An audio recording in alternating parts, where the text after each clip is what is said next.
Hello and welcome back to That's Rugby podcast, joined g'day. by myself and Hughesy from Hello. the sports booth. Hughesy, how are we, my friend? Yeah, good, thanks. Look, there was only positive results in the rugby world for me this week, given that there was only one. Well, look, no, not only one game, but there were 3 games played in terms of rugby for the teams and nations I support. So Australian women and then the Waratahs, their junior academies. Success across the board. It's great. 3 from 3. 3 from 3. 3 from 3. Great feeling. Not gonna last, but you know, It doesn't happen forever. Take it while I can. I also had a fantastic weekend. Yes, I can imagine you did. I can only imagine the feelings. I mean, the Wellington Lions winning their that's a big first title in 22 years. We will talk on that later. Yeah. But shall we get into some international rugby chat? Yes. Because let's do this it. weekend we come up with the first round of the international window for the end of the year, the international test. I did a quick preview on our YouTube channel, so if you haven't watched that, have watched that, where I run through everyone and who they're facing. But we're focusing on the first week, which is New Zealand versus Japan, or All Blacks versus Japan, and Scotland versus the Wallabies. So both of our teams in action, first in action for the end of the year tour. Excitement, I guess, is building. I feel like these are 2 winnable games for both of our teams, but pose their challenges. Yes, definitely. Australia, just looking here, we haven't had recent great success against Scotland. I think Scotland won the last match against us 15-13. So yeah, I mean, overall the Wallabies have got the run of the green against Scotland 21-12, but yeah, Northern Hemisphere rugby seems to give Australia problems. And I actually saw a great article during the week about it's basically talk about what we've talked about on this podcast plenty of times, in that the Wallabies' main problems is themselves, is their discipline, right? Yep. One of the things I used to really notice about the Wallabies was their errors, not in terms of like giving away penalties, but in terms of handling errors, knock-ons, things like that, bad lineouts and things like that. Now, the knock-ons and forward passes have improved. The lineouts are still a work in progress, but have massively improved when Parecki's in there. Now it seems to sort of exchange that problem or at least another problem that's becoming more apparent now that that's sort of getting solved, is the discipline, is the penalties. We saw it against, most obvious example is against New Zealand, right? But we saw it against England as well in that series there, and even against South Africa and Argentina in those matches as well. And I think that style of rugby is very Northern Hemisphere. Play on your opponent's mistakes. It's the sort of South African form as well. Play on your opponent's mistakes, play in their territory. Eventually they'll make enough mistakes, you'll kick enough points, it'll be fine. And Scotland is a gritty, grinded out team, low scoring affairs, right? Much like Scotland itself. Grey and miserable, right? And yeah, that's what Australia can expect. Early shots fired. Early shots fired. I mean, I've been to Scotland before. I've got Scottish heritage. I know what it's about, right? I know what Scotland's about.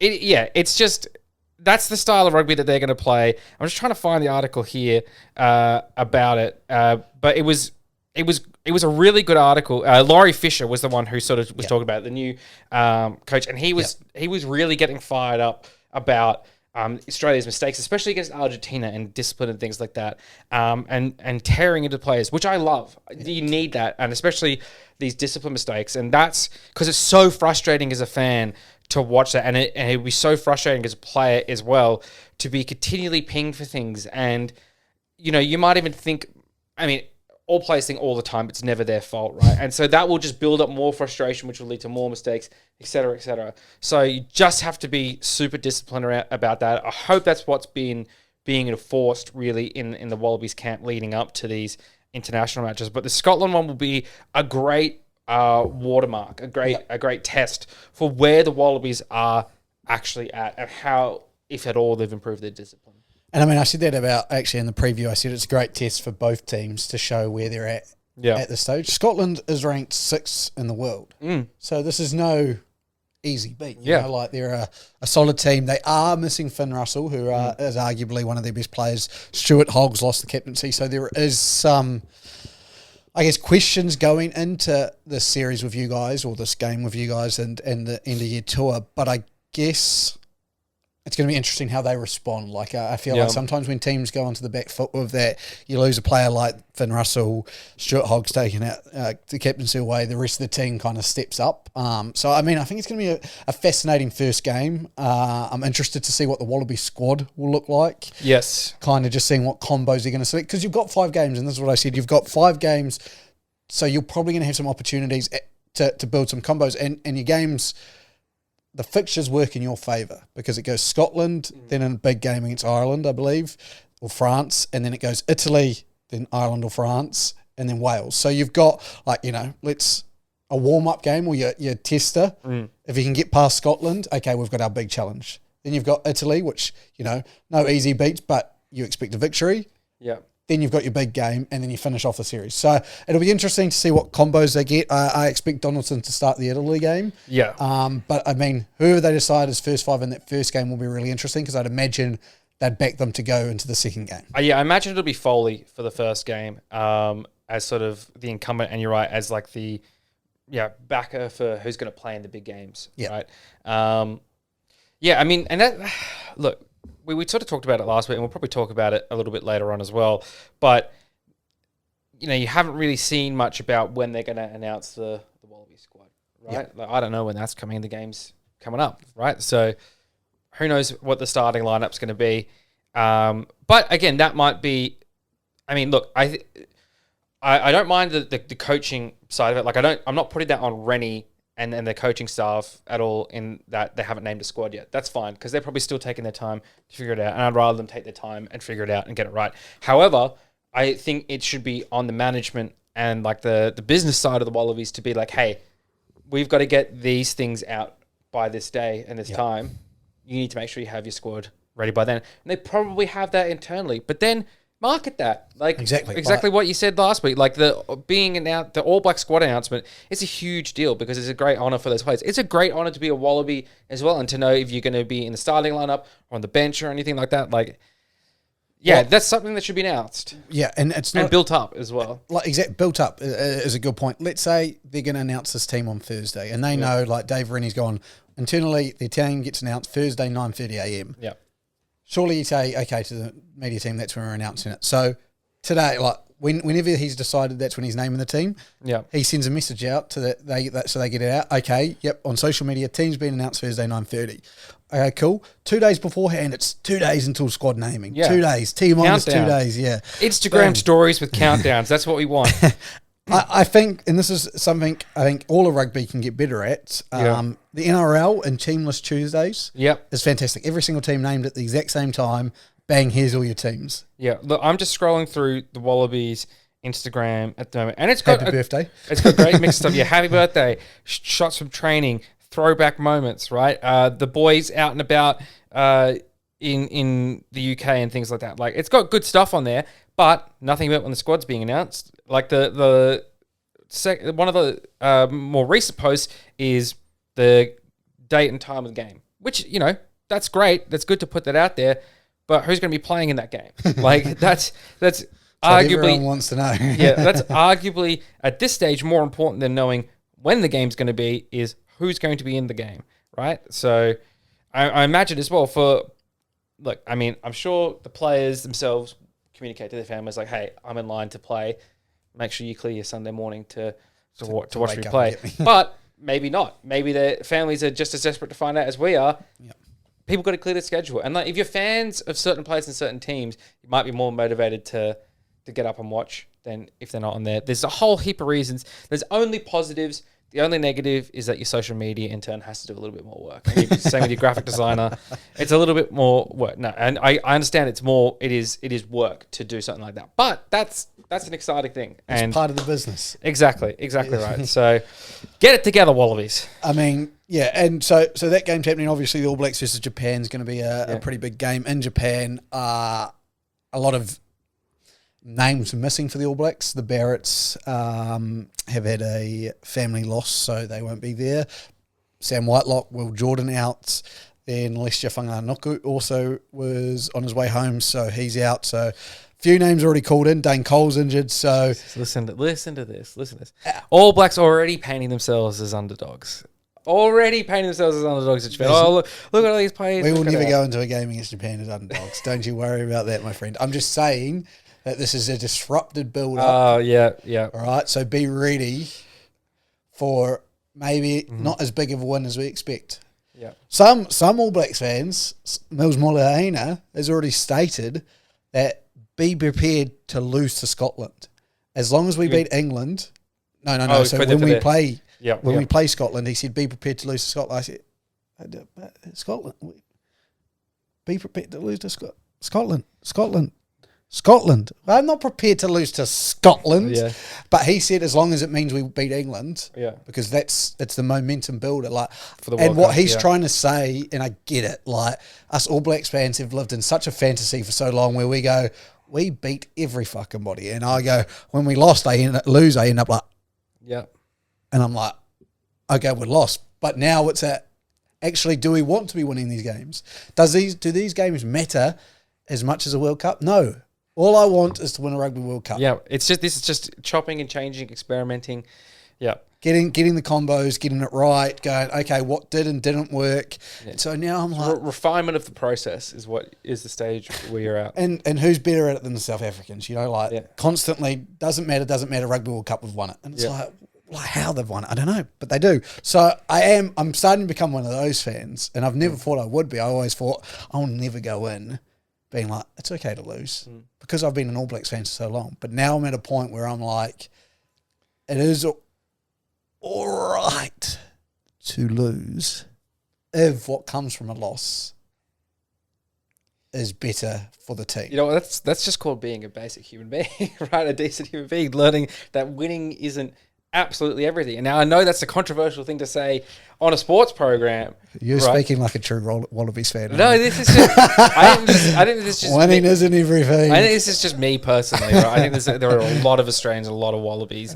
I think I would say probably every Wallaby that winning is everything. Winning is everything. But for me, it's not everything. It's not everything. It's not... No, winning's not everything. You know what is everything? What? Friendship, you know? Having a good time with your mates, chatting about sports, love and life. That's what's important, you know. That was really nice of you. Yeah. See? We don't often get this. Normally, Hughesy comes in and he goes, I'll be lucky if I get a good podcast from Luke today. I'm always nice to you. I don't know what you're talking about. I don't know what you're talking about. I'm just a... You've stunned me. You've stunned me with that. Well, yeah. I was shows the lack of decency of New Zealanders. Oh, see there, that's what I expect. There it is.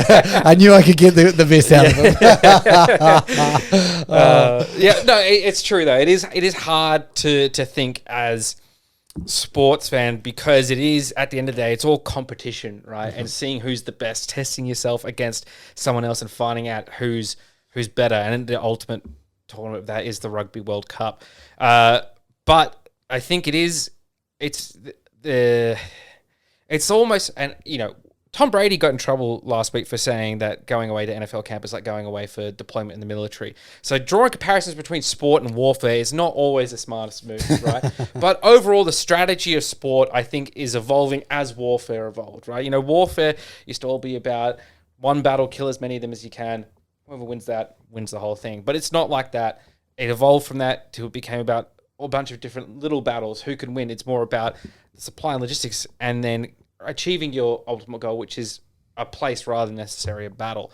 And that's what rugby's and sports becoming about, especially you think of things like the NFL, NBA. Baseball is the best example of it, you know, resting players and things like that. Baseball is the epitome of winning isn't everything because they will regularly just sit their entire lineup just to rest players and just, we can accept this loss if we can win the next 5. Exactly. You know, we can accept this loss because we know we're already in this position to do this, et cetera, blah, blah, blah. And it's a bit like now I think other sports are starting to become a bit like that where we can accept... The thing, though, with rugby and other sort of contact sports like rugby where you play fewer games is that because there are fewer games to play, each win and each loss is that much more important. Yeah, and that much more...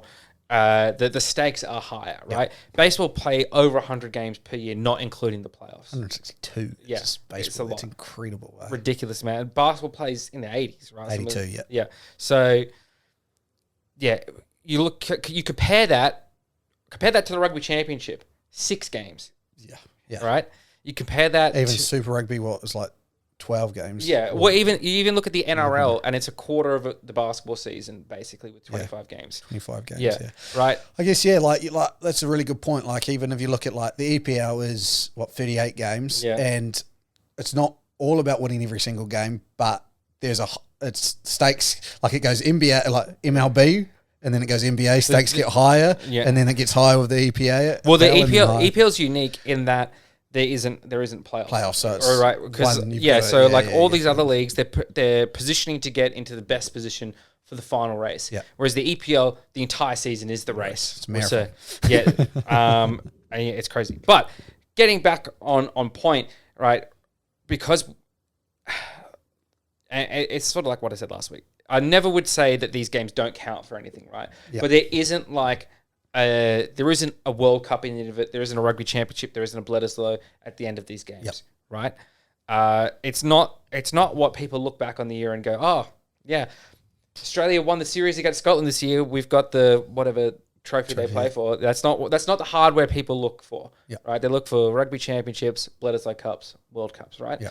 So accepting that we're not going to play our best lineup every game. It's not all about making sure our best team is on the field all the time and just playing with each other. I think it's good because then it gives you the flexibility for when injuries inevitably occur. You know more what you've got in your lower grade players. They've played with your higher grade players. They could slip into the lineup more easily.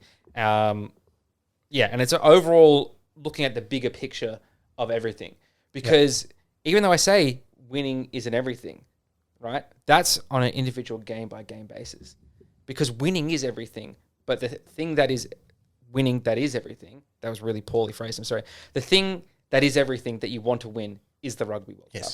Like what you said before. 100%. So, I see what you were going there. Yeah, so winning is everything, but it's about what you're trying to win. Not every single game. Winning isn't everything. But at a point, to achieve the goal, it is everything. Winning isn't. We are great philosophers here on the Sports With podcast. Because winning isn't everything, but winning is everything. Is what you're saying.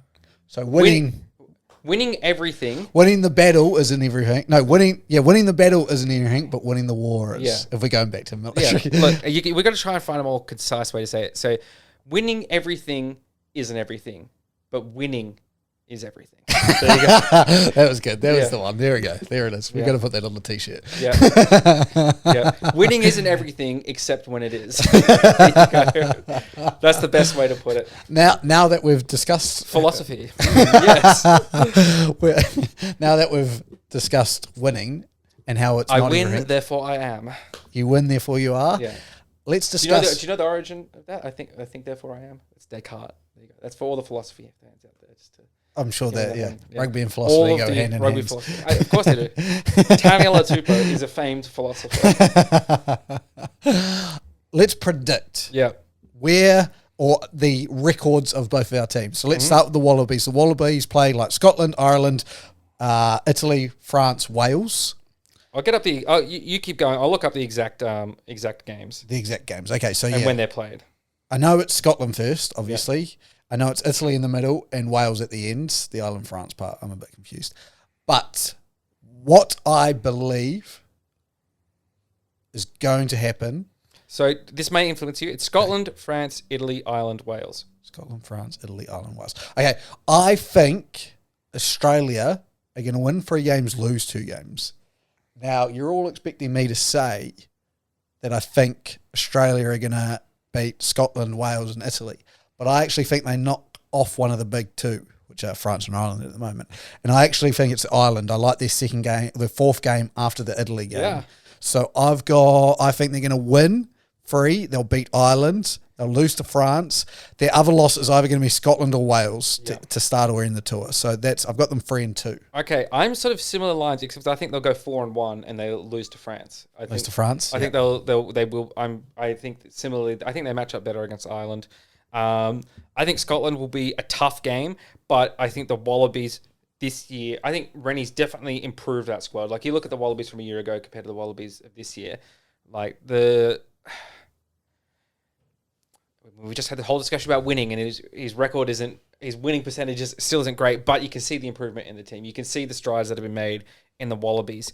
And I think after probably what they feel is a very disappointing rugby championship, which when you think about it, 3-3, you know, not that bad against quality teams like South Africa, New Zealand, and Argentina. I think they'll be disappointed with that. And I think they're really going to be focusing and going to come out swinging in this tour. And I think they'll come out very well against Scotland. It'll be, as I said, a tough game, but I think they'll win. France, I think might be too much for them. I think the French might throw too much at them. Itali's no pushover, but Australia should win that. If they don't win that, I don't know. I don't know what I'd do. I'd have to see what Italy happened. are ranked 14th behind Georgia at the moment. Yeah, I'd have to look at what happened in the game. Like, say if we got two red cards. Yeah, I was about to say. Something ridiculous. Fine. If we just straight up lose that, I don't know what I'd probably renounce my Australian citizenship or something like that. Ireland will be a tough one, but I don't know. You believe Ireland, like, of course, Ireland looked good to beat New Zealand in New Zealand, but really, I think New Zealand looked poor in that series more than Ireland looked good. I think Australia match up better to Ireland than New Zealand match up better to Ireland. Now, there's a couple of things. Also, I just want to add just quickly before you round us off. The reason I like Ireland as well, Australia to beat Ireland. Sorry, I misspoke before as well. Australia went 2-4 in the rugby championship, not 3-3. In my mind, we went 3-3 because of the late penalty. France play Australia in their first game. Yeah. So I think they'll come out firing. However, something to note, France play South Africa in their second game. A week after. Ireland play South Africa, then Fiji, then you. So they've kind of got the same vibe. Tough. So it'll be interesting what team France put out, if they care about your game or they're like, actually, South Africa's ranked third, we want them. Maybe they don't. Maybe they go, let's get prepared for South Africa and whoop these Australians. So that'll be interesting, and I think Ireland will... I hope they take us easy. I hope they see South Africa as a real test and we whoop their fucking French asses, you know what I'm saying? Winning is everything. What the fuck were we talking about before? Bloody 6 weeks they lasted in World War II. Bloody fucking French. Wave the white flag. Australia's coming for you. Oh, you've gone at the Scots now, the French. Calling everyone out. I didn't go at the Scots. I just called Scotland a miserable place. The Scots recognise it's a miserable place. They take pride in the fact it's a miserable place. The same way we take pride here in Australia in it being a deadly country where everything and its children want to kill you, right? But the bloody French, right? I could just see this arrogant, excellent cheese-making Frenchies just thinking like... It's the same as that bloody referee. This is where it's coming from. This is where the rage is coming from. These Australians are indisciplined. We'll use it as a warm-up for these Africans. You know, that's what I could see happening, right? It's making my blood boil just thinking that. You put that in my head now. I didn't even think about that. I wasn't trying. I didn't even think about that. The mere suggestion...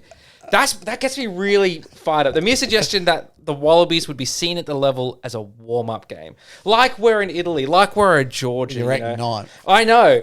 That fucking pisses me off. I'm not okay with that. I dare you to take us easily, France. I dare you. You know what? The Australians are playing for something this tour, right? They've got motivation beyond just what's on the rugby field, beyond just seeing the whites of their enemy's eyes in the line across the field for them. They are playing for a promise. They're playing for a small boy's hope. Well, I'm average size, but the promise of a boy who will take them out for ice cream, right? They've got all the motivation in the world here, right? And I've predicted them to go 4-1. I said the only precursor for them to obtain the ice cream, and I've sent this in a DM to the Wallabies Instagram account, is they just need to have a positive record coming out of the tour, right? They've got all the motivation in the world to take it to those smug French pricks. So did they reply to you? No. Didn't even read it. But yeah. But you did just predict 4-1 and they'd lose to the French. Yeah. Well, go 5-0. Go on, say it. Fuck the French. Yeah, you know what? Fuck it. 5-0. Undefeated tour. Undefeated tour. I'm angry now. The fucking French, they haven't even done anything yet, but they've pissed me off. Just what you said there. Haven't won a World Cup. Yeah. Tell them that. Of course. Put that in their face. They had a chance against New Zealand. Guess what they did? Surrendered. Gave up. It got a little bit hard. Ridiculous. Shall we move on to our predictions for the All Blacks? Yeah, we probably better before I get in trouble. I think the All Blacks go 4-0. I don't think they lose a game in the series. You mean the fact that there's so much disruption around them means that they're not going to, they're still going to beat Japan. I thought you were setting yourself up for an excuse there to go like, well, we're so disrupted. We don't even have the Barretts. We don't have Geordie. It's like we don't have Will Jordan, Geordie and Will Jordan. We don't have our Jordans. No, we don't. Yeah, exactly. But we still beat Japan. Yeah. We play Japan. Then Scotland, I think. You're not allowed to use it as an excuse. Then, if you lose to Japan, you're not allowed to come out here and say we've lost the Barretts, we've lost Will Jordan. You just have to own it and say that. You have to just say that Japan were the better team and you sucked if you lose to Japan. I will, on that camera, admit that we sucked. Great. I just wanted to establish those terms. There's no problem because we're that's great. We're not going to lose to Japan. I risked an Ian Foster tattoo. I know. I wasn't even close. I don't doubt your word when you give your word. I just needed you to give your word there because seemed like you were building up for an excuse. So I just wanted to preempt that, to cut that off at the head before you said next week or whatever when you lose to Japan, or if you lose to Japan because you're so disrupted and everything, and then you moan the fact that you didn't have the Barretts of Will Jordan. No, I won't. Okay, I will sit down and I will tell you that if they beat us.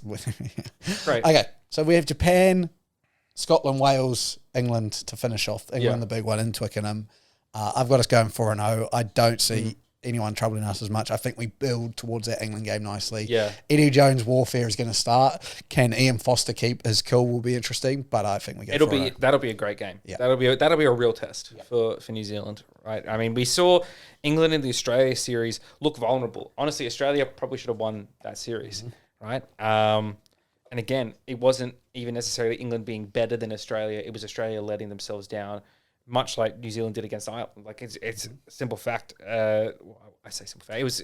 It's of course opinion, but you could just look at it and you could see the mistakes Australia made, the discipline and things like that as well. And it's the same with New Zealand against the Irish. So I think it's, for one of the first times ever, that's going to be the big question for both of our teams. Is the same question: is can they hold their discipline? You said it just before. Can Ian Foster hold his nerve against Eddie Jones?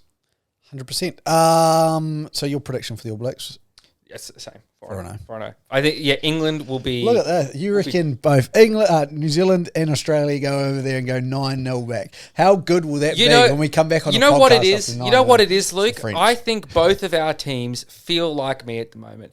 We had these namby-pamby old world Northern Hemisphere pricks come over here to our territory and embarrass us, beat us on our home ground. First time ever for us. Yeah. And we lost to the English, right? Oh. At least the Irish, people like the Irish, right? Luck of the Irish, happy-go-lucky, oppressed for centuries by the English. England came over here. It's like Big Brother came over and reminded us. Spectacular. Yeah, it's like I'm the older brother in my house, but imagine I had an older brother, right? Came over, he's like 40, I'm 30, came over and just slapped the shit out of me and just remember who Big Brother is. That's what I think the Wallabies are feeling like now. I think New Zealand's still sitting there like, we lost to the fucking Irish. Guinness drinking, potato eating Irish, right? With a half a dozen New Zealanders in there. Yeah, exactly. And they're just sitting there like, you know what? It's revenge time. That's what this year is. We're cancelling the name Spring Tour. It's the revenge tour. The revenge tour. The revenge tour. Return of the Southern Hemisphere. Right? We're back, baby. The new world. Right? You colonized us and you left us. We're here for revenge. We'll take your lands. We will take your people. Oh wait. No. Too far. Two wrongs don't make a right. They did that to us. We're not going to do it to them. We're better than them. Yeah. Instead of doing that, instead of colonizing and genocide, we're just going to beat them at rugby. Exactly. Because we take the higher road. Higher road. Yeah. The revenge tour. This has been a very philosophical and high-thinking episode. So. I love that. I love the revenge tour. Yeah, the revenge tour. That's what it is. And Wallabies, if you're listening, and I know you are, Paddy Ryan, you follow us, you better be listening. Get this message to the boys, right?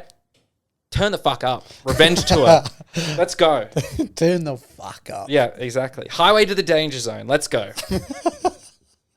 Excellent. All right. Well, with that, I just wanted to touch base on two teams not from the Southern Hemisphere, but playing rugby. No, two teams from the Southern Hemisphere, but playing rugby in the Northern Hemisphere. New Zealand All Blacks versus the Springboks South Africa in Twickenham 2 weeks before the World Cup as a bit of a preview before we head to France. Yeah.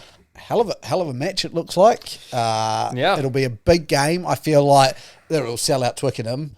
End of August, just before a World Cup. There'll be some excitement, interest in the teams they name, combos. I think that'll be a big warm-up before we go into it. Yeah, we had a bit of a conversation pre-podcast about it.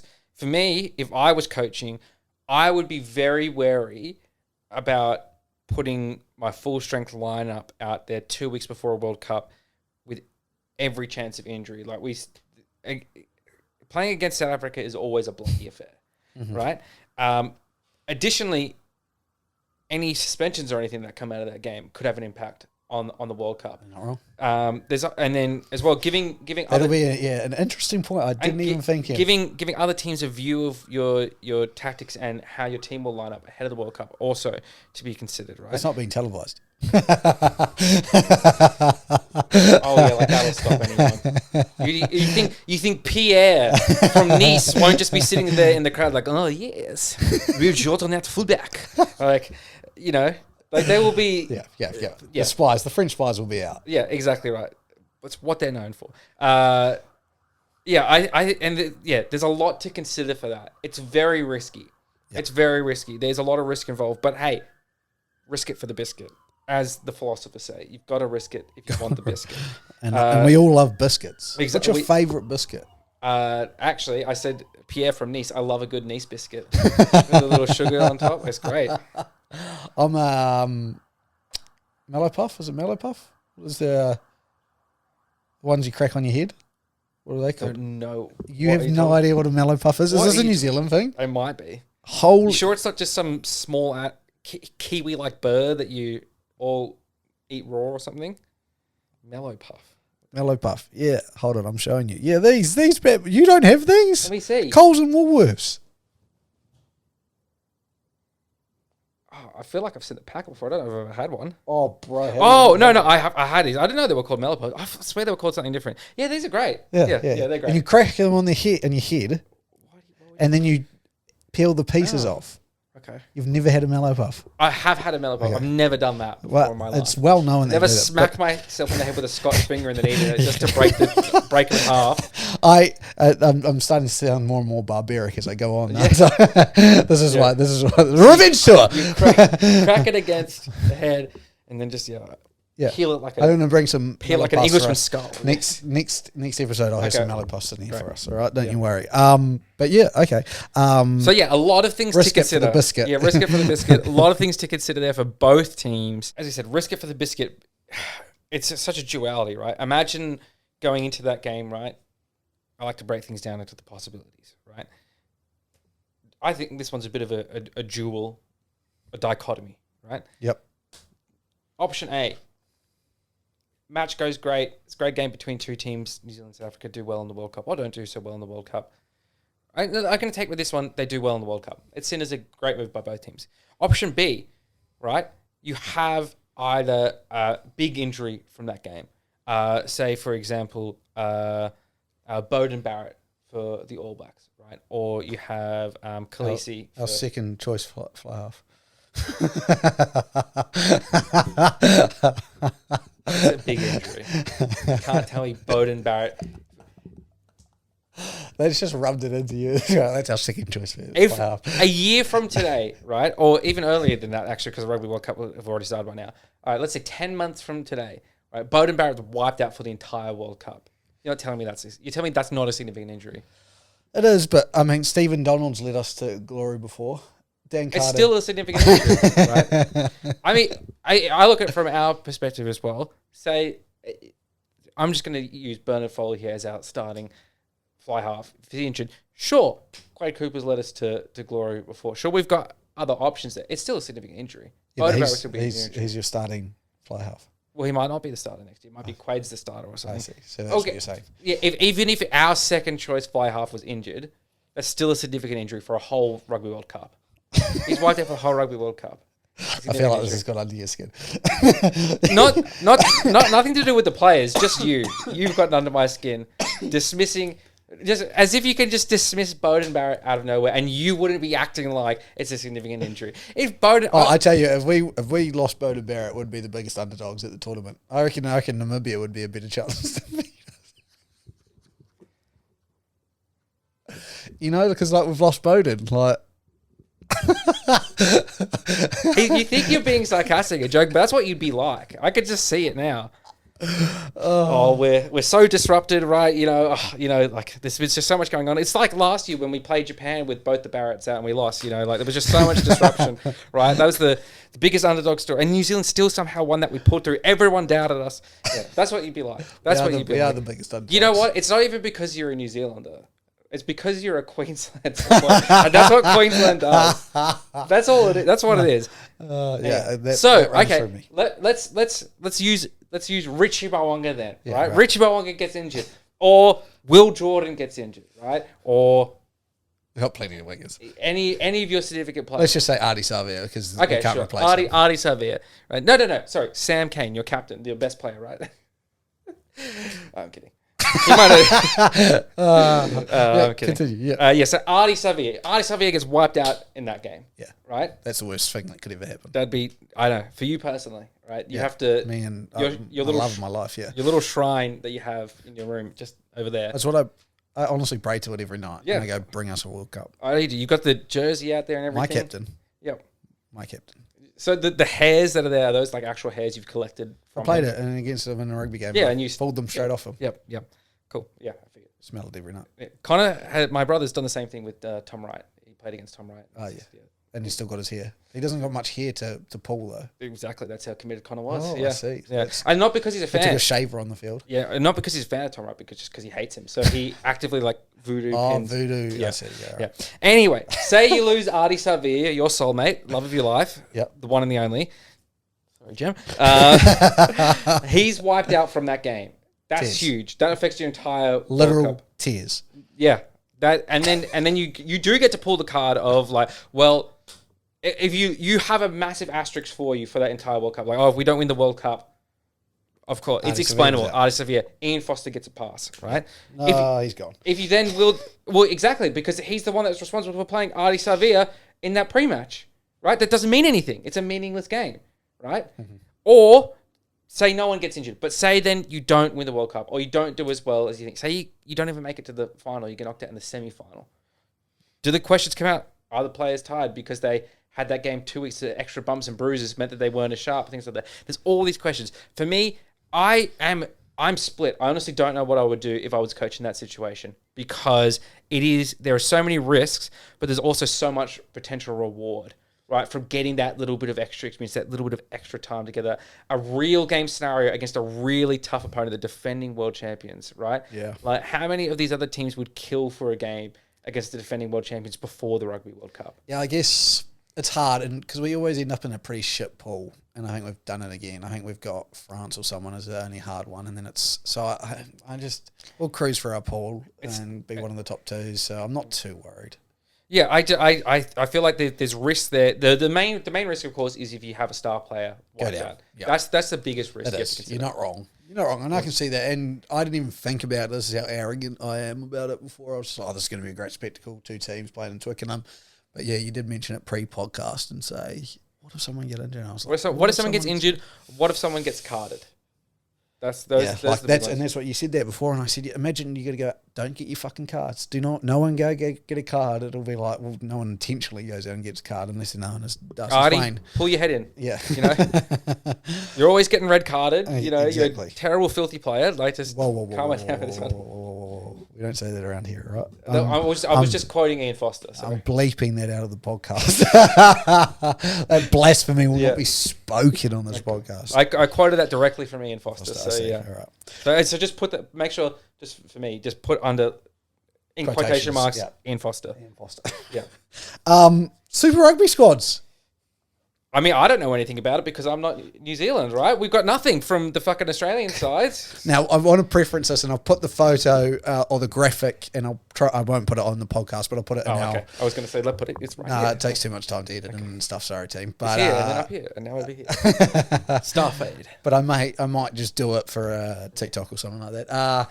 But the New Zealand Super Rugby NZ Instagram or Twitter posted the photo or the graphic that I may show you here, which basically says when the squads are getting named for the New Zealand teams, and it's happening at 2 hour intervals starting at 6, 8, 10, 12, 2 for the whole country, and it moving down the country, all happening tomorrow. And I was like, this is a bloody great idea. This is exactly what we've talked about. Every time you mentioned, what would you do if I gave you $200 million to run Australian rugby, and it was marketing. Yeah. So I thought, why not have a look at what Australia Super Rugby AU or Super Rugby Oz that I thought. Now, this Super Rugby NZ page is just a created page, obviously by someone in New Zealand Rugby who also works for Super Rugby and stuff. It's not like anything else. Why is there not a Super Rugby AU or a Super Rugby Australia page? Like, there isn't. So it takes no preference to any team. It's just for all of the Super Rugby New Zealand teams. Now, there's a Super Rugby page as well, and that takes for every team. But why isn't there a Super Rugby Australia page? Like, again, doing this is the marketing that you need. It's fantastic from New Zealand point of view. Like, I can't wait to see all the teams slowly come out. Every 2 hours, I will legitimately check my phone and go, God, this player's signed. Oh, that player's actually fully signed. Oh, this is the guy's made the team. Oh, where did that player go? You know, there will be some players and names missing, and some players and names in there that haven't featured there before. And I'm going to be like, that's going to be fantastic. And I'm like, Australia Rugby drops the ball again. Even if you're not looking at it live, it gives you a great reference point to go back to and just be like, oh, okay, this is the squads. I can see who's in these squads. You'll know they'll all be there in one spot. There isn't a Super Rugby AU page. You're correct on that. I wonder if that's part of the strategy by Rugby Australia, because, you know, there's the whole stoush going on. Do they stay in Super Rugby? Do they split from Super Rugby? Maybe they're not wanting to invest too many resources in it now so that they can pull out later and it's not as big of a deal. Spoiler alert, it's going to be a big deal no matter what you've got it invested in it now. You may as well try and make it a success while you're in it and earn as much money as you can while you're in it. But, you know, fuck me, what do I know? You can always change the page name, I'm sure, exactly. can't you? Like, you can do stuff like it's social media. When you're a big business like that, social media is fucking easy to do whatever you want. Yeah. So, yeah, look, it's disappointing. It's disappointing. Now, that's not to say that the social media content that Super Rugby AU franchises themselves are putting out isn't great. You know, like I mentioned before, the Waratahs, they've got their juniors competition going on right now, or the Super Rugby AU's got their juniors competition going on right now, that the Waratahs are killing it in. Both the under-16s and under-19s undefeated. And there's good shots of training. There's even a good like little countdown to when preseason starts and everything like that. That sort of stuff's great. I think that's the right kind of content to be putting out there. I think a few things could be better, right?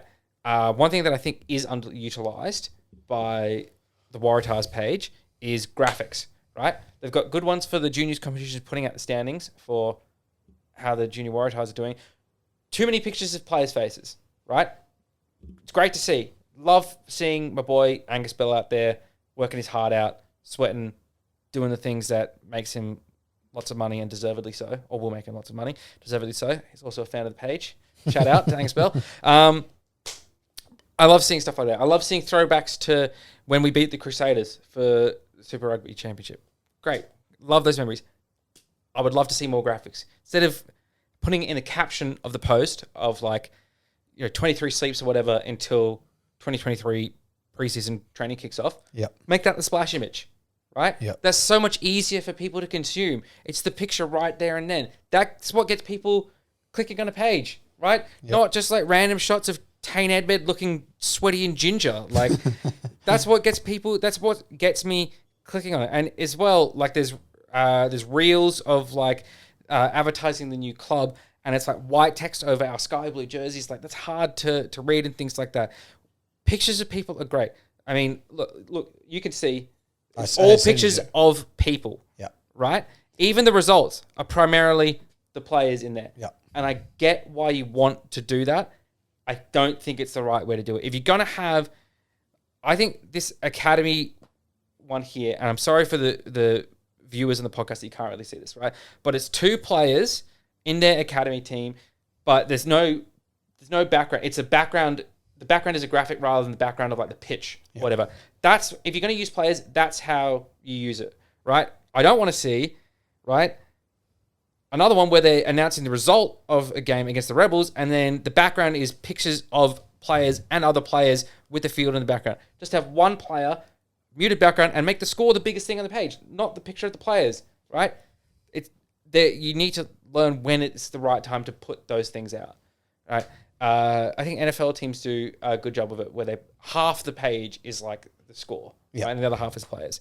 Need the information is what we want. The information is what gets people clicking on things. Schedules I shouldn't see a player anywhere inside on the schedule. Standings, shouldn't see a player inside anywhere near standings, right? If you could have a countdown to the preseason, make it a big fucking number in the picture. Like say it's 20 days to the 2023 season preseason kickoff, right? When preseason starts, have a big old number 20 on the page. That's right in people's faces. It gives them attention.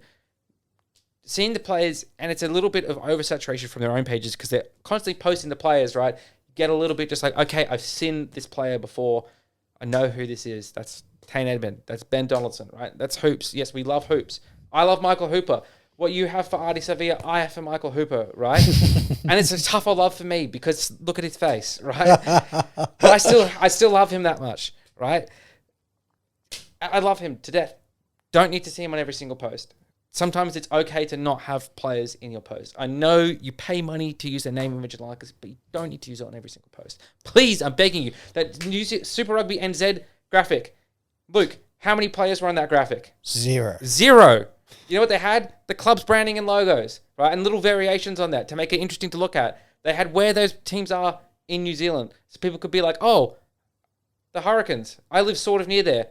Maybe I'll be interested in where the Hurricanes play. And who they play and who's going to line up for the Hurricanes, things like that. Great. That's perfect. That's simple. It doesn't cost you very much to do it all. No fancy editing skills needed. And you know what? It's interesting. That's the key point. It's interesting. Simple and interesting. Simple and interesting, like me. Yeah. I like that. I get it as well. And I jumped on, and as soon as I jumped on the page, I wouldn't have noted it probably jumping on the Waratahs page, but as soon as you said it, and then I jumped on the Waratahs page, I was like, you're not wrong. Yeah. But yeah, I do think there's only Rugby Australia sweaty man will only get you so far. That's it at the end of the day. Sweaty man will only get you so far. You're not wrong. And sweaty women as well, because of course we've got the Women's World Cup going on. But even though we've got the Women's World Cup going on at the moment, it's still mainly pictures of sweaty men. So, shall we talk about the Women's World Cup? Shall we get you off that, because you look like I don't have much to say. We're going to play England. We're probably going to lose because they get paid professionally. And we don't. It's the biggest underdog story in rugby world history. We've got absolutely zero chance. It's even more of an underdog story than New Zealand playing without Artie Savia. It'll be a miracle if Australia wins. It'll be a miracle if Australia loses by less than 40. Yeah, well, positive. Love that. France versus Italy is the first quarterfinal. Then you've got Black Ferns versus Wales, England versus Australia, and Canada versus USA are the four quarterfinals. There's four really pickable winners. France should beat Italy, New Zealand should beat Wales, England should beat Australia, and Canada has already beaten USA at this World Cup, so expect them to do it again. Yep. In the semi-finals, it will be the winner of A and B, so that's France versus Italy and New Zealand versus Wales, and then the winner of C and D, which is England versus Aussie and Canada versus USA. So New Zealand's going to have to beat the two powerhouses, European powerhouses, that is France and England, in back-to-back games to retain the World Cup. Like you said, it'll be one of the one for the record books, one for history if Australia do somehow manage to pull up the upset of the season. Season of the century, the millennia, of the entire history of professional rugby. Yeah, professional rugby. Japan versus South Africa was pretty historic. This would be bigger than that. That would, if the Japanese players weren't getting paid and they beat South Africa, that would be what it would be like. Yeah. But they did get paid. So I think in this instance, if the Wallaroos come through and beat the Red Roses, it will be pretty historic. It will be the biggest upset win in professional rugby history. And even, in fact, not professional rugby history, in semi-professional rugby history as well, because the the Wallaroos aren't professional, because they don't get paid. Pay the damn women. what he said. I wouldn't mess with you today, Hughesy. Revenge tour. I guess it'll be interesting. What I must say is very interesting that's been announced. The All Blacks versus Japan kicks off at 4:30 on Saturday, 4:30 p.m. New Zealand, Black Ferns versus Wales, kicks off at 5:10. Oh. So the same time. Yeah. And what someone said is actually when they announced the schedule, it had to be confirmed in the Japan game. And this was 4 months ago when they announced the end of year tour schedule. And it's taken them 4 months to decide to put it on at the same time as the quarterfinal. When they knew the quarterfinal schedule, the NZ women finished top of their pool, they would be playing it. Yeah. It's easy because, the All Blacks game starts at 4:30, right? 5:10 the Black Ferns game starts, right? 40 minutes, right? So that's a half of rugby. But surely you... So the All Blacks fans could already turn off the TV once you're being beaten by Japan that badly that, you can't come back in the second half. You could switch to watch the Black Ferns play and then they'll win. It's so clever. It's to help save your feelings. Save our feelings. Oh, yeah, I see. I think it's just disrespectful to the girls, if anything. But yeah, I do see what you're saying. But yeah, again, I feel like this round is the last round before we actually get into the four favourites going at it. Like, top four teams in the world playing each other. It'll be a historic semi-final, I think. I think we'll have some really big games. And if it's even France versus England, New Zealand versus England final at Eden Park could potentially be a sellout with the state of those two teams. Now, finally, before we go, I just want to mention it again. The Wellington Lions won the NPC final. They went to Christchurch and beat Canterbury, which doesn't happen often. I have played with or against, I want to say, about 80% of this team in rugby in Wellington. The season started off hard. We lost to a team called Northland, who aren't usually very good. Only one game before the season got cancelled last year, and it wasn't looking like a good season. Then we reeled off 9 straight, won the final to make it 10 straight. In that, we won the Ranfurly Shield. And as I sat there and watched the New Zealand Black Caps absolutely demolish you Aussies at a T20 cricket game. This isn't a cricket podcast. It doesn't matter. But I was there and I watched it as Finn Allen, Wellington boy. This is how I wrap it all around. The Wellington boy, Devon Conway, Wellington boy, who absolutely spanked you Aussies. I was sitting there with my phone like this, my hand and my head, watching us beat Canterbury and just about blow it. We did. They scored with 2 minutes to go to make it a 5-point game. Kickoff. The most Canterbury Crusader thing happens. They drop the kickoff. I was like, this is our time. It is us. And we managed to hold on, win the game. Some massive performances. It's going to be really interesting next year because we have a number 8 in the Wellington Lions who played his first year, actually won our MVP on our page and Rookie of the Year at the same time, who's pretty fantastic. Now, we've got a number 7 in Duplessis Karifi for the Lions, who's also pretty fantastic. Now we've got Adi Sevilla, who is God's gift to this world and to me. So, I don't know. I really hope Gemma listens to this episode. She will never listen to any of these episodes, so I'm pretty safe. Yeah. But it's going to be an interesting back row for the Hurricanes next year because this young buck signed on already. So I don't know if they'll try and push him to 6. I don't know if they'll try and push Artie back to 7 and then push Duplessis Karifi to 6. Bit of a Charlie Gamble type player. Charlie Gamble, yes. So I'm interested. I'm so excited from watching them win. I'm disrespected as a Wellington Lions supporter that only 3 of the players made the All Blacks XV while 8 Christchurch Canterbury players did. But yeah, you know what that is though. There was a little sprinkle of motivation, little dusting of revenge tour. Yeah. Title of this podcast: Revenge Tour. Yeah. No, I mean, it is. It has been. One of the seasons, the best season ever as a Wellington Lions supporter, and that doesn't happen often. I mean, I've been on this planet for 28 odd years now, and 22 years we haven't won. For 14 years we hadn't held the Ranfurly Shield. To do both in the same season, historic, absolutely historic. So thank you for the Wellington Lions and to all the Wellington Lions supporters. Bugger you, Canterbury. You're as bad as the French. Well, speaking of the French, and to wrap this into Wellington as well, you know who the city of Wellington is named for? The Duke of Wellington. Right? Yep. From back in the day. Do you know what he did? Just beat the French. Beat the French. Undefeated against the French. Undefeated against the French. So that's what the All Blacks need to do. Look into the history of Wellington. Tap into that historical knowledge and realise we shouldn't lose to the French. We're named after Wellington himself. Who beat Napoleon. Who beat the French people's most iconic hero, Napoleon, the tyrant of Europe. Who did he lose to? Wellington. Where's named after Wellington? New Zealand. There you go.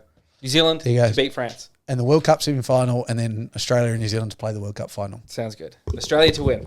No! Got him! Not if Artie Severe's around. Yeah. Well, he won't be because he'll get injured in the pre-game against South Africa. It all comes together. Revenge. Revenge. Thank you for joining us. We'll see you next time on That Rugby podcast. Peace. Revenge tour. Revenge. Not peace, revenge.